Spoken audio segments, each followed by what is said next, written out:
nih kita kan sekarang kan bangun tidur gitu kayaknya ada peraturan baru gitu. Jadi sedangkan itu tuh sebelum di-announce ke your team itu kan harus dikomunikasikan juga untuk ke manajemen tim gitu ya, baru. Halo. Akhirnya ketemu lagi ya dengan kita podcaster. Ada gua. Kenalan lagi, takutnya pada lupa nih karena kita udah kelamaan juga nih nggak tapping. Halo Warno. Aku Iren. Victor. Reno lagi. Gimana apa nih dua? Saya ketemu lagi kita di sesi yang sekarang nih. Banyak juga nih teman-teman, jadi ada yang apa sih namanya info-info gitu terkait sama challenge-challenge di kantornya masing-masing nih gitu. Nah, salah satu yang kita highlight dan akan kita bahas di episode sekarang ini terkait sama training and development di pandemic era sekarang gitu loh.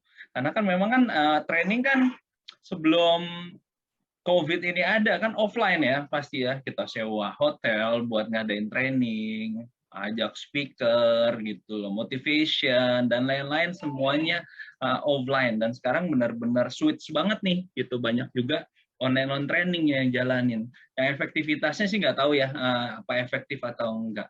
Nah, yang gue mau tanya ini ke teman-teman podcaster di sini, penting nggak sih gitu loh training atau development kita jalanin di masa saat ini gitu, atau udah kita fokus bisnis aja lah, training nanti aja belakangan gitu.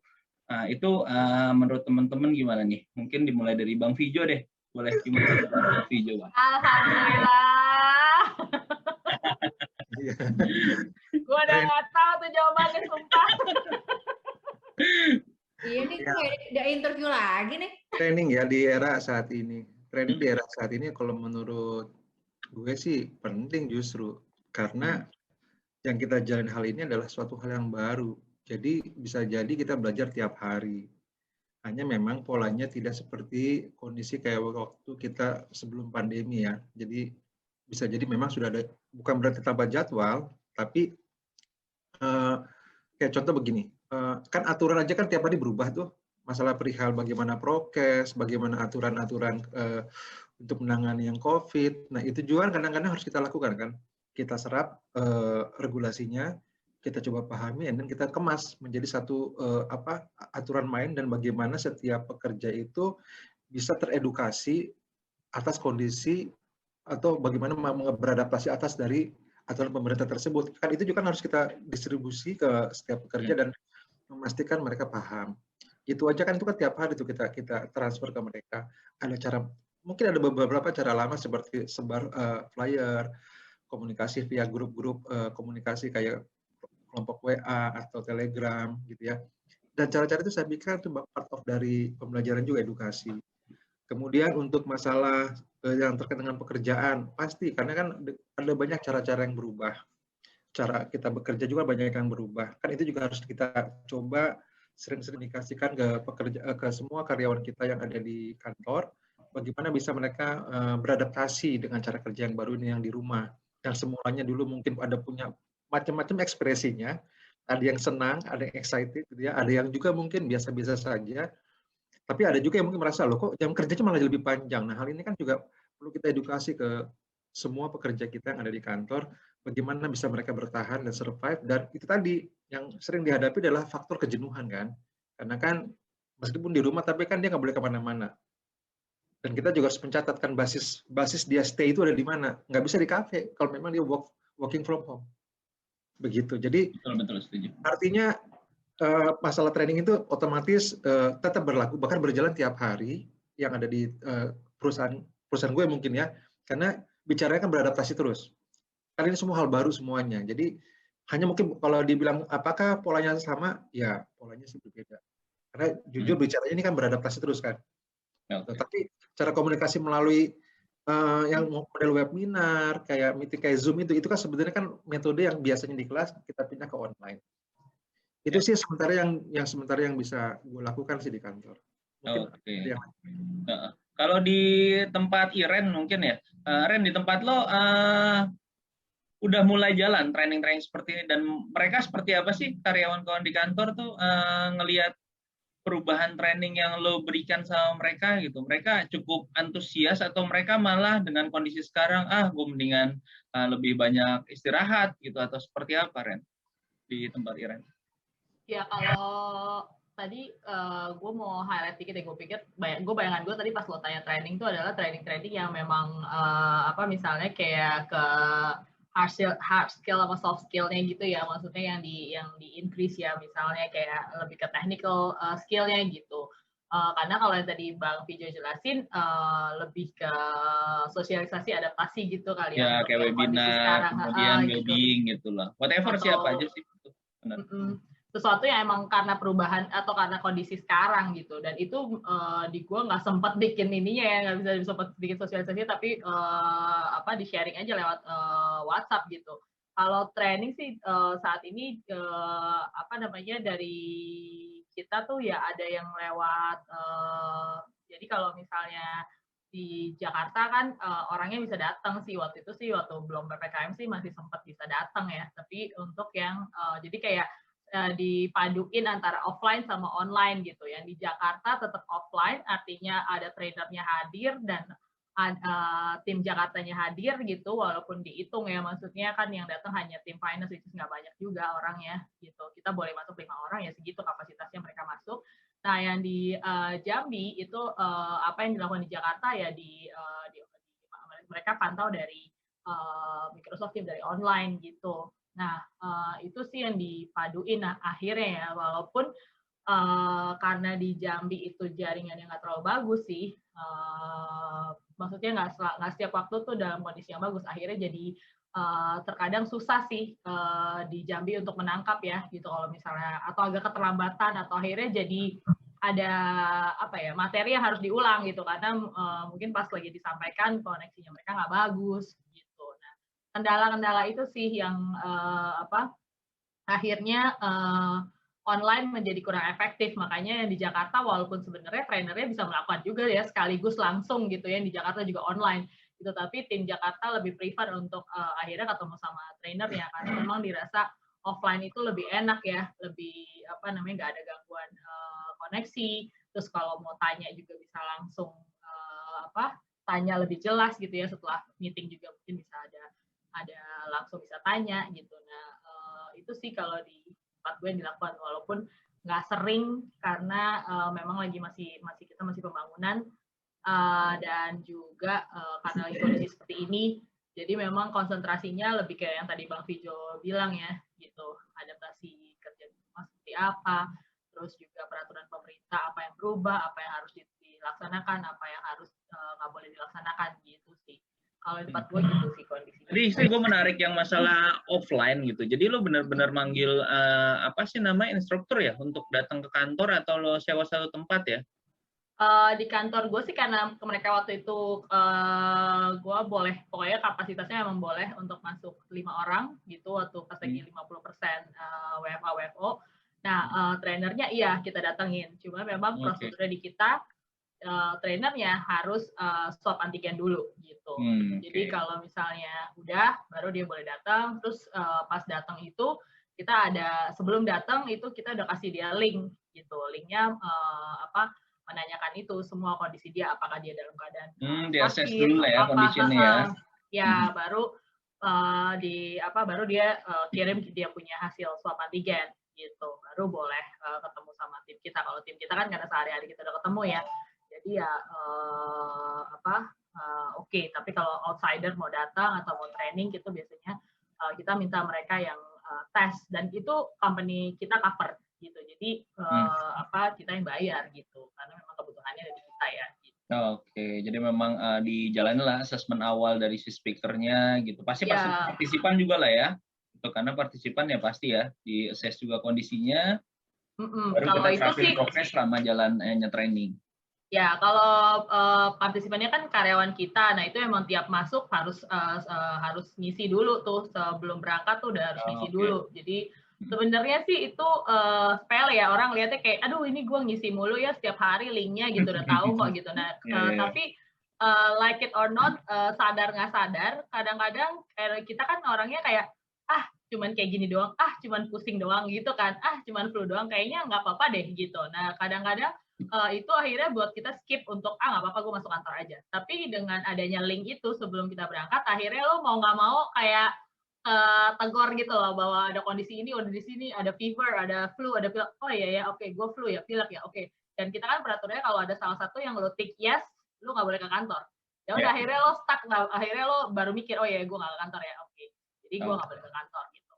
Memang harus ketat lah ya seperti itu ya. Gitu. Ya, kalau emang harus banget dia ke kantor, dia harus info kita sih bahwa gue ada kondisi ini, boleh ke kantor nggak gitu. Bisa gitu. Oh bisa, tapi lu di mana gitu. Kayak gitu sih kondisinya. Karena emang susah ya sekarang ya. Kadang-kadang kita juga nggak notice bahwa ternyata orang sekitar kita lagi sakit atau dia sendiri mungkin nggak notice kalau dia ternyata udah terinfeksi atau udah bawa virus gitu. Kayak gitu sih. Oke, mungkin dari Kreno sekarang, Bang Vijo tadi share terkait harus ada sharing-sharing, sosialisasi, kemudian webinar mungkin ya di tempatnya. Iren udah coba menjalankan offline training juga. Nah dari view Reno nih, lo punya insight lain nggak terkait training yang saat ini sedang berkembang nih di Indonesia atau di tempat lain? Yang lo lihat seperti apa sih fenomena training di masa pandemik ini? Ya, kalau gue sih, kebetulan gue juga bantuin beberapa startups ya, building their talent capabilities, dan interestingly memang ada shift in the kinds of learning needs before the pandemic and during the pandemic, which is now. Jadi yang training-training yang biasa diperlukan gitu ya sekarang justru training dalam topik mental health, well-being, lalu managing your time, karena kan as we know kalau misalnya kita kerja di rumah, it's fun for a while, tapi if you have family, forget it. It's really hard for you to actually manage your work and life at the same time ya. Apalagi zaman sekarang ya, ada yang harus manage orang keluarganya yang lagi sakit, harus manage anaknya yang sekolah. Dan we tend to work overtime kalau kita kerja di rumah tuh, karena karena accessibility kita untuk cek email, cek WhatsApp atau cek internal communication platform itu kan cepat ya. Jadi tendensi untuk kita overtime, and then itu yang akhirnya lead to burnout. Jadi banyak banget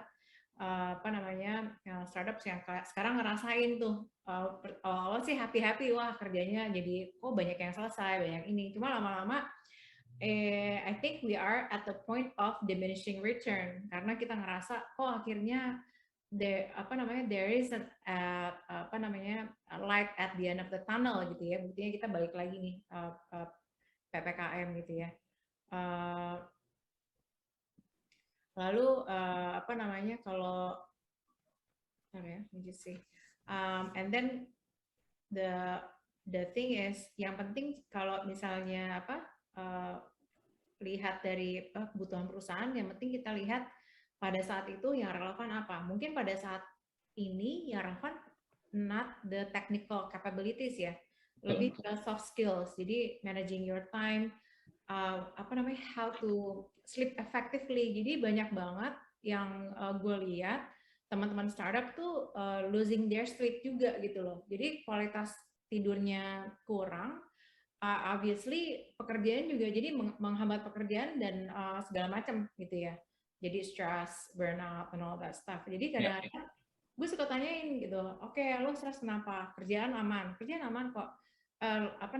Cek olahraga apa enggak, tidurnya gimana, terus baru kelihatan tidurnya enggak ini nih, berantakan, kadang-kadang kerja di malam, kadang-kadang kerja di siang. Nah itu kalau sekali dua kali it's okay, tapi over time it will actually impede on your productivity. Nah ini yang gue lihat, fenomena ini nggak cuma di 1-2 perusahaan ya, tapi jadi kelihatan banget dari beberapa perusahaan yang gue lihat gitu ya. So banyak banget kebutuhan untuk soft skills gitu ya, managing time, managing priorities. Teman-teman yang biasanya kerja di kantor, dia itu punya sense of kalau gue di kantor, gue bakal kerjain kerjaan kantor. Kalau gue di rumah, gue bakal kerjain kerjaan rumah gitu. Jadi udah ada blok-bloknya gitu ya. Nah sekarang semua kerja di kantor lo bawa ke rumah, dan itu juga nggak ngurangin kerjaan rumah, jadi kerjaan rumah tetap ada gitu, jadi lo nambah gitu ya. Jadi time blocking itu kadang-kadang nggak semua orang punya skill setnya, so it's actually skill set ya. Manage your time, manage priorities, it's actually skill set yang memang harus dibangun. Nah, dan satu lagi fenomena yang gue lihat itu banyak tantangan dari communication. Jadi kan kita sekarang kerjanya semua lewat Zoom, and then banyak juga teman-teman startups yang kerjanya multi countries ya, multi national, multi countries gitu ya. So banyak banget informasi yang kadang-kadang lost in translation karena kita nggak ketemu muka gitu ya. Dan skill set kita untuk menulis itu kadang-kadang jarang juga gitu loh. Jadi there is some sense of kadang-kadang kolaborasi itu lewat online jadi berkurang. Nah ini again it's another skill set. How do you actually maintain the collaboration? How do you manage that team bonding yang bayangin lo baru masuk perusahaan during the pandemic, terus tapi sekarang lo udah harus deliver, udah harus produktif, udah harus bikin revenue 3 kali lipat. How do you do that without actually meeting your teams gitu ya, physically gitu? It's really hard karena biasanya kalau lo kerja di kantor kan you actually have a sense gitu ya, oh si ini orang kayak gini, ini orang kayak gini. But for now, even when you onboardnya cuma online gitu kan, betul.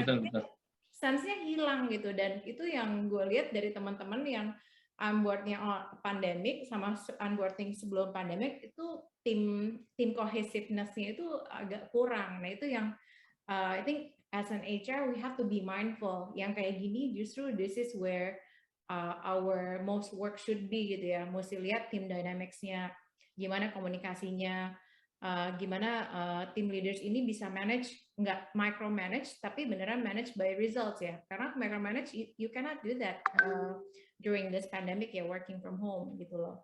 Jadi all those things itu sih yang gue lihat banyakan soft skills and management skills yang akhirnya diperlukan sih teman-teman saat ini gitu. Ya. Oke, jadi memang ini udah jadi skill set baru ya,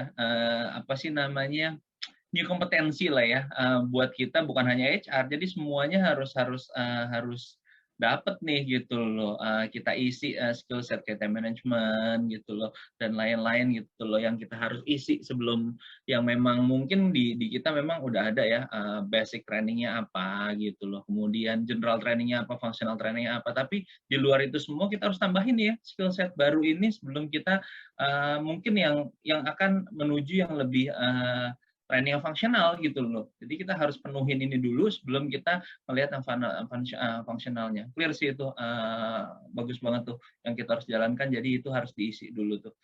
Nah kemudian setelahnya gitu loh, itu udah jadi apa sih namanya, udah jadi mandatory lah ya sekarang gitu harus kita isi. Nah kalau kita mau ngelihat nih Bang Fijo gitu loh, kita mau ngelihat ke fungsional, ternyata memang secara bisnis wah ini turun nih gitu loh. Ternyata memang secara bisnis turun, fungsional harus diisi nih gitu loh. Which is tim sales gitu loh, tim marketing gitu. Nah ini mungkin tetap harus di boost gitu loh secara kompetensinya. Nah yang Bang Fijo lihat seperti apa nih kalau kita untuk mengisi functional training di kondisi saat ini, melakukan metodenya seperti apa nih Bang? Apakah memang harus coaching counseling kah, 20-nya kita gedein gitu loh. 10-nya nggak usah deh, 20 sama 70-nya gitu. Jadi banyakin aja project-nya gitu sama coaching-nya. Trainingnya nggak usah, atau seperti apa metode trainingnya Bang kalau untuk khusus untuk fungsional ya? Masih ke mute Bang. Sorry. Ya. Iya, mungkin yang meskipun belum pasti ukuran efektivitasnya seperti apa ya, tapi yang terjadi, yang berjalan selama hampir 2 tahun ini adalah yang terjadi, pola yang terbentuk itu ya seperti kayak model coach sama coachingnya gitu ya. Jadi tiap hari itu mereka sifatnya bagaimana membangun fungsionalnya ini lebih ke seperti kayak daily rutin gitu. Jadi kalau misalnya sifatnya dari si atasan yang lihat bahwa pemantau bahwa oh ini ada lag, kan ini kan banyak kejadian-kejadian yang mungkin di luar kebiasaan yang sebelumnya kan, misalnya si tim sales contoh ya, sales kan dia mau mencapai target, ternyata dia nggak capai targetnya. Kenapa? Banyak handicapnya, misalnya susah komunikasi, susah meeting point, susah apa namanya, ya banyak batasannya. Sehingga mau nggak mau disitulah proses apa ya, building knowledge-nya gitu ya, building skill barunya gitu, baik cara komunikasi. Kan kadang-kadang gini, meeting kita begini aja, kadang-kadang kan untuk dealing itu kan belum tentu sepakat. Orang meeting tatap muka ruang aja belum tentu ketemu kok. Betul. Apalagi online ya. Gitu. Masih banyak miss-nya itu. Betul. Nah, tapi hal itulah yang nanti dipakai kesempatan atasan sama timnya itu akan seperti kayak daily routine meeting, brief gitu ya. Jadi ada polanya mungkin kayak brief in the morning. And then kemudian nanti dia mungkin sorenya dia akan melakukan juga program semacam evaluasi. Terus nanti besoknya ada coach gitu loh. Jadi ada semacam review, tindak lanjut, and then due date-nya gimana. Jadi begitu polanya. Oke, jadi gue kepikiran kalau seperti itu mereka melakukan daily routine seperti itu, mereka nantinya akan punya handbook ya, kayak glossary atau handbook gitu yang mereka jalanin. Oh untuk sales karena kita udah tahu case-case-nya seperti ini, ya buatlah seperti ini. Jadi trennya, oh kalau gini kayak gini nih tekniknya, gini nih gitu ya. Akan terjadi seperti itu ya. Secara tidak langsung. Mereka memang kayak contoh aja. Ya, bisa jadi mungkin nanti semacam kayak ada guideline. Kan karena gini, tiap hari ini mungkin dia merasa agree bahwa guideline yang benar begini. Tapi nanti begitu minggu depan ternyata beda lagi. Tapi buat gue sih itu fine aja, nggak apa-apa. Karena ini kan proses adaptasi, nanti akan ketemu polanya. Lagi pula kan kondisi pandemi ini kan akan berubah terus. Tapi seiring selama mereka mengerti bagaimana proses tadi membangun skill set-nya. Yang pertama tadi komunikasi pasti situ kebangun. Kedua, bagaimana proses untuk tadi memanage soft skill-nya, cara negosiasi yang tepat dengan cara online gitu ya, atau cara approaching untuk bisa ketemu aja kan bisa ke kantor, atau nggak bisa deal gitu ya tanpa ketemu juga, itu kan sesuatu nilai baru. Dan nanti mereka akan share itu. Si A ini berhasil, si B mungkin cara yang punya B beda lagi. Nah itu akan mereka coba combine sehingga menjadi nanti si atasannya akan nge-brief bahwa ini kita ada begini-begini, minggu lalu kita punya project begini, ternyata dealnya begini loh, kasusnya begini. Jadi modelnya itu nanti kayak semacam bisa jadi bedah kasus gitu ya, bisa jadi mungkin nanti ya itu semacam kayak problem solving, bisa jadi mungkin yang sebagai si apa namanya narasumbernya bisa jadi nggak melulu pimpinannya, bisa jadi nanti si bawahannya gitu. Oh, jadi sharing session ya?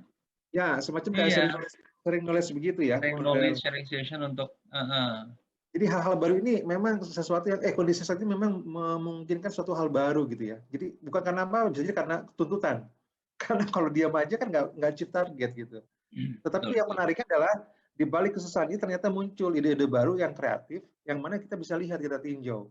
Jangankan misalnya tim sales, tim satgas juga contohnya itu. Begitu ada sesuatu hal, saya yakin nih, guideline-nya begini, udah dibikin, udah jadi. Ternyata nanti minggu depan berubah lagi. Permukaan lagi, meeting lagi, kemudian mereka membuat lagi gitu. Jadi, tapi yang menariknya di situ. Jadi proses build-nya, kreativitasnya, kemudian inovasi itu jalan gitu loh. Jadi saya bilang, oh ini menarik, jadi biarin aja jalan gitu. Tapi tetap kita memantau progresnya gitu. Secara rutinnya, evaluasi bagaimana. Dan kita meriman kepada atasannya gimana caranya untuk pencapaian, untuk monitor kinerjanya. So artinya pola yang dilakukan adalah itu tadi mungkin lebih ke adaptive learning gitu ya, seperti itu. Kemudian nanti ada melakukan kombinasi sharing knowledge in daily gitu kan.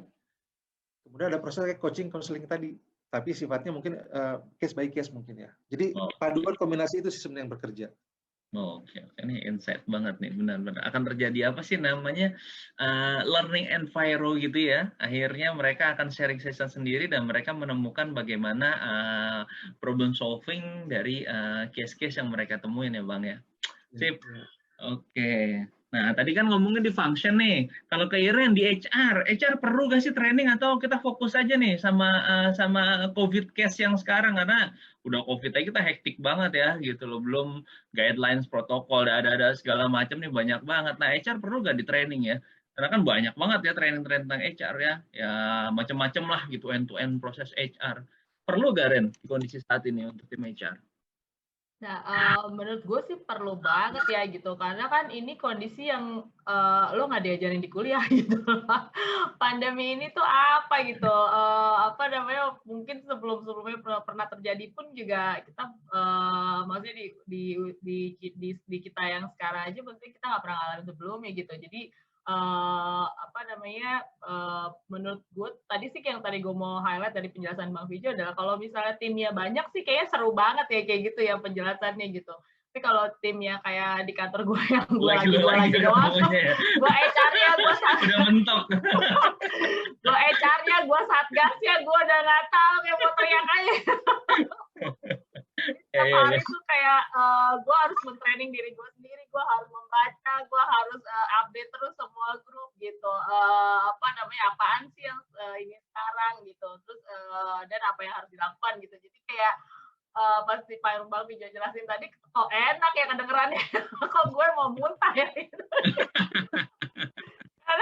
Jadi memang beda industri, beda jumlah headcount, beda ya, ini approach-nya beda ya, nggak bisa sama ya pasti. Iya, menurut gue beda. Dan kalau misalnya timnya sedikit gitu juga, terus kerjaannya juga misalnya banyak juga kan, jadi kayaknya juga nggak bisa ininya ya gitu. Maksudnya at the same time kita akan jalanin tetap kerjaan kita gitu loh, rekrutmen tetap, ngurusin payroll tetap gitu kan.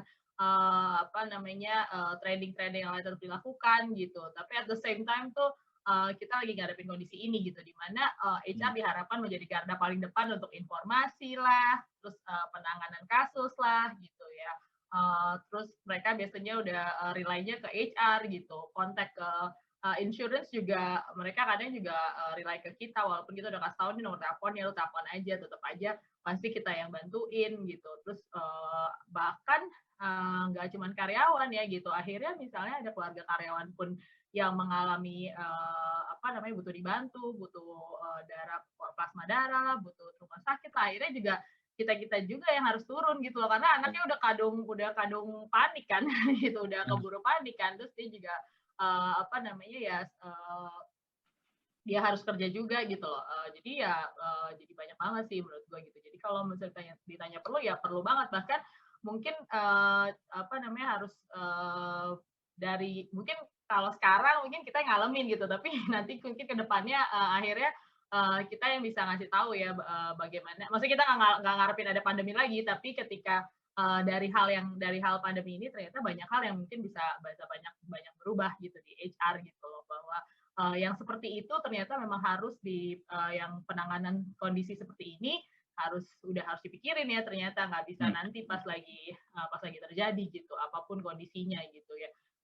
Terus juga mungkin kayak apa namanya, ini gue lagi ngeliat TV judulnya komunikasi di masa pandemi jangan bikin frustasi gitu. Nah itu juga menurut gue bangsa Indonesia, pemerintah dan semua jajarannya dan baik kita sendiri juga ya, kita harus belajar juga ya bagaimana komunikasi yang baik gitu loh, supaya nggak bikin our team frustasi gitu ya, karena kitanya sendiri gitu loh, karena kita yang garda terdepan yang untuk diharapkan memberikan informasi, terus akhirnya mungkin kita malah tanpa disadari itu memberikan mereka frustasi, bukan nggak ngebalance dengan sesuatu yang lebih baik gitu ya, akhirnya mereka jadinya nggak makin lebih semangat, jadi makin drop misalnya gitu. Nah terus juga tadi pas Bang Vijo jelasin gue juga ingat, atau Mbak Reno jelasin juga, gue ingat ke kasus beberapa teman-teman gue yang join di kantor baru dan mengalami seperti yang Mbak Reno bilang gitu tadi gitu, bahwa it's not easy gitu untuk orang-orang yang orangnya lebih extrovert gitu, yang emang kebutuhannya harus ketemu sama orang gitu. Jadi itu dan nggak secanggih Bang Vijo, ada prosesnya segala macam gitu ya, ada learning process, ada sharing session gitu. Dia curhat sama bosnya ya udah, you need to find out by yourself gitu. Jadi dia kayak oh my god, kasian banget sih, itu udah nggak ada coaching lagi tuh. Karena itu berarti bosnya itu udah perlu well-being, udah perlu tadi training yang kata motivation untuk bosnya malah yang dikasih. Bilang bosnya mesti kontak gue. Nggak, Itu. ternyata mungkin kita maksudnya teman-teman leader juga harus punya itu gitu ya, harus punya sense of ini gitu bahwa ini ada urgency nih bahwa timnya yang baru ini tuh apa namanya butuh gitu dan ada hal yang dia tidak bisa adaptasi secara sendirian gitu. Dan kebayang kan lo orang Indonesia karakternya kayak gimana ya kan? Ketemu di kantor aja lo belum ketemu di kantor aja lo belum tentu langsung bisa kenalan dengan baik loh sama orang itu ya kalau kita offline ya. Apalagi online dan lo belum kenal gitu dan lo posisinya nggak tinggi-tinggi amat gitu. Jadi kalau mau minta tolong gitu kan kayak apa deh gitu kan ya kita kan memang masih gue rasa masih kurang nggak semua ya tapi karakter kita tuh belum siap untuk work from home fully gitu loh belum benar-benar bisa bertanggung jawab gitu kayaknya masih banyak orang yang memang butuh dimonitor secara closely ya secara micro gitu. Nah, which is di masa pandemi gini lo nggak bisa di monitor mikro gitu lo harus bisa dipercaya, lo harus bisa dilepas dan kerjaan tetap jalan gitu.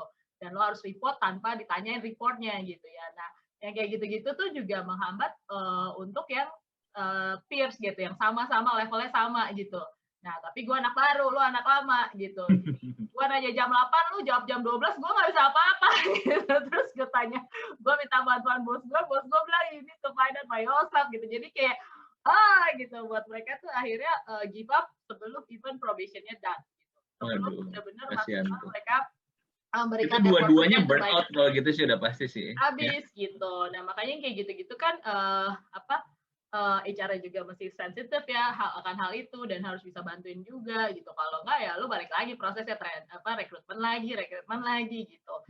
Padahal permasalahannya itu. Jadi kedepannya mungkin memang nggak akan bisa full work from home tapi pasti harus ada di combine karena karakter tertentu tidak akan survive dengan modal work from home gitu. Itu sih yang gue rasa HR juga kita mesti banyak melek berita mesti baca dengan benar, sharingin dengan benar gitu supaya kita yang sebagai pembawa pesan nggak bikin orang di masa pandemi ini frustasi dengan komunikasi yang kita berikan ya gitu. Gue juga ada, betul kayak temen gue gitu ada satu itu HR-nya beneran kayak lu masuk pokoknya lu masuk gitu. Padahal kanan kirinya udah pada COVID, udah pada ini gitu. Jadi setiap dia tuh udah nggak kehitung gitu sebulan tuh berapa kali dia harus swab antigen karena kanan kirinya bermasalah gitu. Nah kayak gitu-gitu juga mungkin sedih banget ya kalau misalnya kita as an HR we don't care about that gitu loh dan kita nggak bisa fight ke manajemen kalau misalnya kondisinya udah nggak memungkinkan untuk work from office gitu. Jadi lo mesti work from home. Tapi ketika work from home ya mungkin tadi udah dijelasin sama Rino sama Bang Vicky juga apa sih harus dia perusahaan lakukan gitu ya supaya kita siap gitu dan kita baik-baik aja gitu kerja di rumah dan akhirnya bisnis juga baik-baik aja gitu ya. Gitu deh. Ya. Jadi memang itu ya. Jadi kompetensi HR tuh bertambah karena tadi ya bagaimana communication gitu loh ke para employee. Kemudian kalau gue pahamin sekarang sih memang kita nih udah harus hatam nih KMK yang mulai pada keluar gitu peraturan yang keluar, guideline WHO yang gue pelajari sekarang malah bagaimana prosedur kontak tracing, apa sih kontak tracing itu gitu sampai belajarnya si COVID CT-nya berapa gitu bagaimana lihat wah itu benar-benar kayaknya kita udah harus hatam si HR gitu ya gitu jadi itu udah tambahan lagi gitu. Iya gue lagi bayangin ya gue belum ketemu si kasusnya cuman gue nggak kebayang kalau HR-nya itu nggak percaya sama COVID. Ngeri sih itu sih. Bayangin kantor lo punya HR yang ekstrim kiri segitu, aduh, udah deh lo, udah nggak tahu itu, gue bantu doa dari jauh doang kayaknya, udah HR-nya nggak percaya gitu, ownernya juga, iya kayaknya gue juga nggak percaya, wah selesai. Udah itu sih, udah nggak tahu lagi deh mau ngomong apa.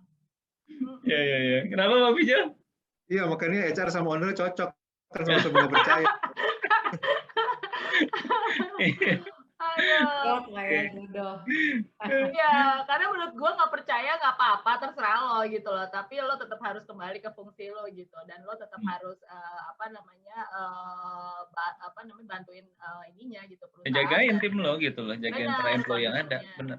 Benar gitu. Terserah deh lo masalah nggak percaya itu mah urusan lo pribadi lah gitu. Soal Hmm. vaksin juga, kalau dia nggak percaya soal vaksin atau dia juga menolak vaksin dan segala macam, tapi membahayakan nyawa timnya atau orang lain sih menurut gua udah nggak benar ya gitu. Jadi harus bisa objektif, harus bisa professional about that gitu. It's not about yourself now, it's about everyone's gitu. Jadi apa yang kayak gitu-gitu lo singkirin dulu lah gitu. Nggak ada yang peduli juga apa pendapat lo sih. Tapi yang orang peduli adalah apa yang akan lo lakukan karena title lo dan karena tanggung jawab ada di pundak lo itu sih, itu yang harus lo pikirin aja. Benar. Karena sekarang priority HR yang pertama tuh bukan masalah talent attrition, bukan terkait succession planning, talent pipeline, perform management, ada employer branding. Mungkin nggak itu sekarang kita memang as HR priority utamanya untuk bikin save your employee itu sih ya yang mungkin jadi first priority. Oke, the last pertanyaan buat Reno nih. Ren, lu bisa sharing nggak di tempat yang lo lihat view lo atau beberapa kali mikirannya lo ngobrol sama klien gitu loh. Mana sih di perusahaan itu yang memang HR-nya udah menerapkan training development nih canggih nih. Mereka memang end-to-end prosesnya canggih. Basic-nya udah jalan gitu, maksudnya manajemen, COVID knowledge-nya juga udah bagus. Sampai seperti apa sih yang harusnya as HR menjalankan as training prosesnya itu yang lo lihat gitu loh. Mungkin lo udah pernah discuss sama klien yang memang wah nih canggih nih. Lo bisa share gak ke kita semuanya nih? Semua yang dia support ya karena startups biasanya sih tetap masih berantakan sih. Oke. Justru karena sekarang pandemi, learning. Menarik tuh, malah berantakan berarti startnya harus dari mana nih? Gue mulai dari sini aja nih kalau sebagai startup. Karena gini, you're talking about managing learning development itu kan pikirannya if everything is constant, then frameworknya cocok gitu ya. Nah, masalahnya sekarang everything is not constant, everything is moving gitu ya, everything has moving pieces dan sekarang tuh HR resources-nya beneran kata Iren, beneran kita put too much time on make sure everyone's healthy, everyone is safe, beneran satgas gitu loh. Jadi kalau misalnya kita lihat, I would say 50% of our time tuh managing uncertainties ya in the organization. Nah, kalau pertanyaan where do we start? Nah, obviously mesti dilihat kebutuhan. Kalau misalnya startup tuh kan cepat ya berubah. Tapi yang kita bisa lihat kebutuhan perusahaan di dalam 6 bulan sampai maksimum 12 bulan apa sih kapabilitas yang perlu diperluin.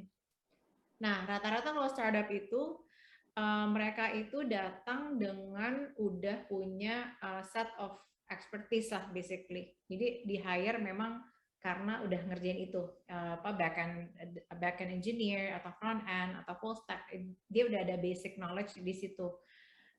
Tinggal sebenarnya balik lagi yang difokusin di startup yang sekarang justru managing soft skills karena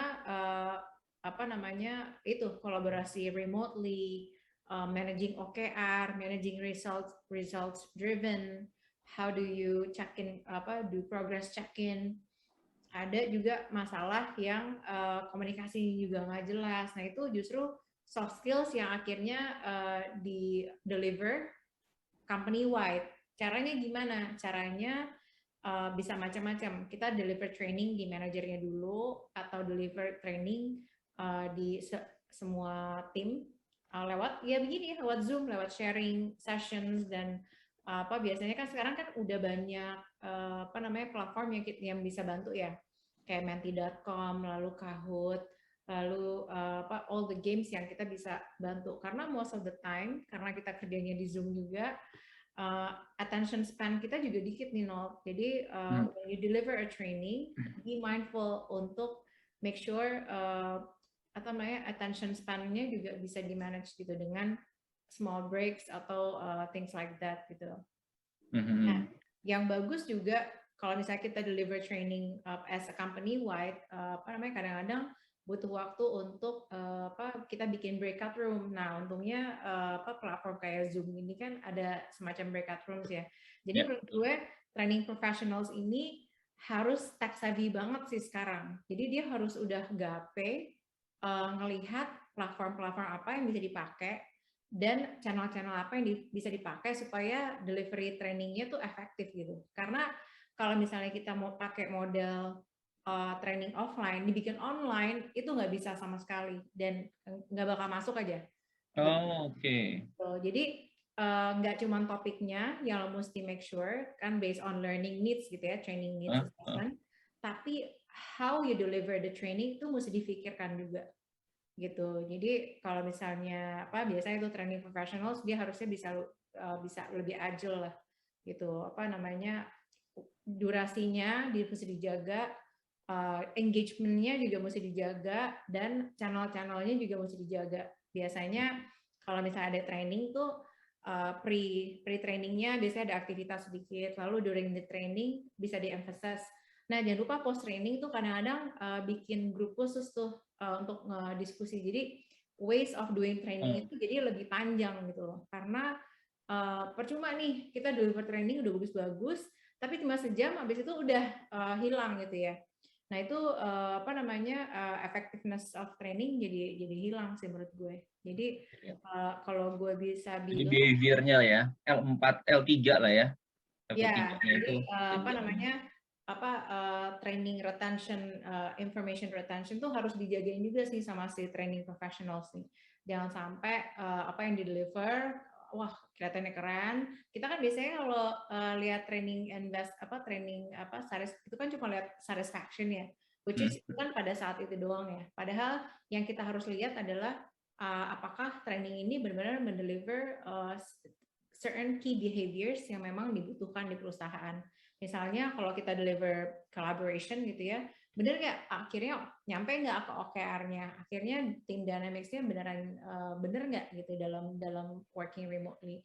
Jadi memang ini kalau menurut gue sih training professional sih harus upskill-nya lebih agresif sih. Dan mungkin informasinya mesti diambil dari macam-macam tuh, dari marketing, dari some kind of engineering supaya informasinya bisa lebih rich ya dalam bikin programnya. Nah, itu sih dari gue, No.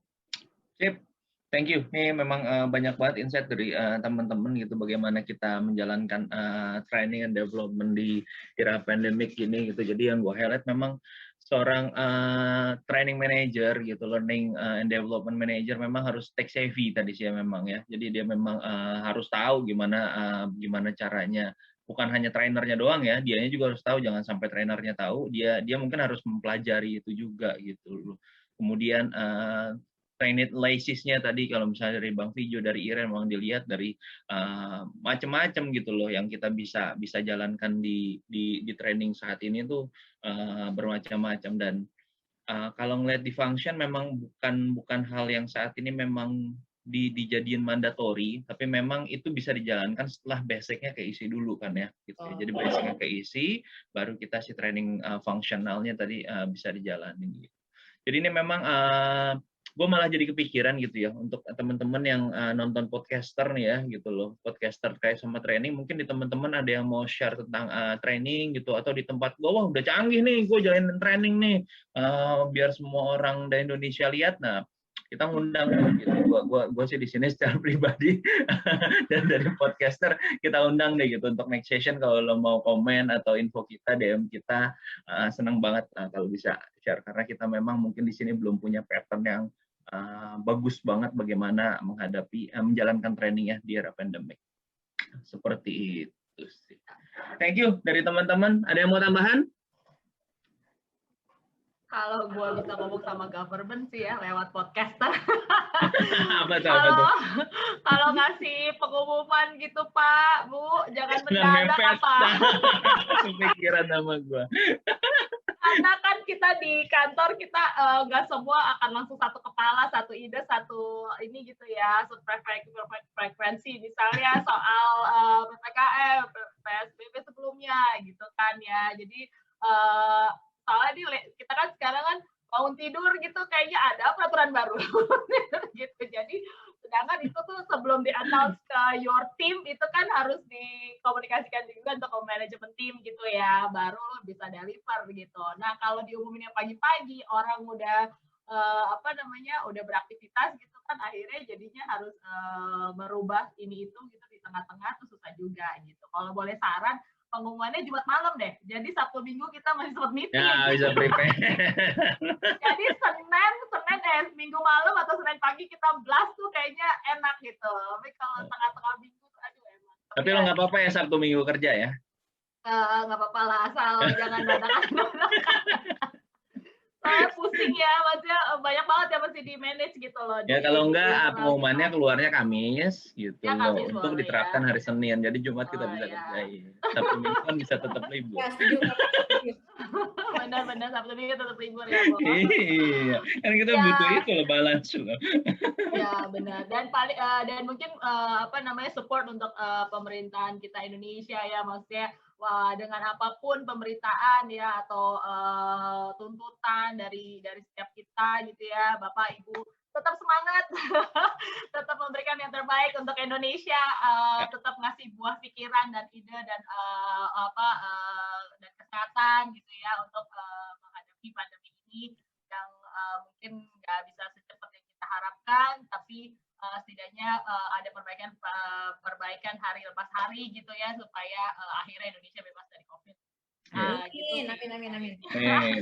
Itu biasanya gue jadi belajar loh dari para pemimpin kita di government itu, belajar bagaimana mereka menyikapi, bagaimana mereka melakukan hal-hal yang positif lah ya gitu loh, bisa dijalankan tuh. Bagus. Iya. Jadi mungkin untuk kalau misalnya kita mau judge sekarang gitu ya, I don't think it's the time gitu, karena siapa yang udah pernah ngalamin pandemi di Indonesia gitu kan ya. Jadi gue rasa juga nggak akan segitu mudahnya untuk pemerintahan kita gitu, dan kita punya birokrasi gitu, kita punya aturan ya gitu, jadi nggak akan semudah itu gitu. Jadi sebelum mencerca, coba ngaca kalau misalnya kita di posisi itu apakah kita sanggup atau enggak gitu. Kalau kita nggak sanggup, lebih baik kita support, bantu doa, bantu buah pikiran supaya kita sama-sama bisa melalui ini, lebih cepat COVID-nya pergi dari Indonesia dan dari seluruh dunia. Amin. Amin. Oke. Thank you so much for sharing. Thank you. Thank you. Oke, see you ya semuanya. Ya, dadah.